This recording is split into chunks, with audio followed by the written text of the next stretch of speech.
AR တိုင်းဒေသကြီးဟင်္ဒရာခရိုင်လေးမျက်နှာမြို့နယ်တဲနူကုန်းကျေးရွာမှာဖေဖော်ဝါရီ29ရက်နနက်9:00 နာရီက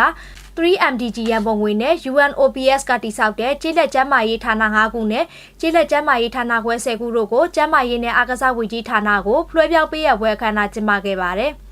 အခမ်းအနားကိုဖဲချုပ်ပြဖွင့်လှစ်ပြီးနောက် AR တိုင်းဒေသကြီးလွှတ်တော်ဥက္ကဋ္ဌဦးအောင်ကျော်ခိုင်ကျန်းမာရေးဦးစီးဌာနဒုတိယညွှန်ကြားရေးမှူးချုပ်ပြည်သူ့ကျန်းမာဒေါက်တာရင်သနာလွင်နဲ့ဒိမတ်တန်မတ်ကြီးမစ္စတာပီတာလီရှော့ဟန်ဆင်တို့ကအမှာစကားတွေအသီးသီးပြောကြက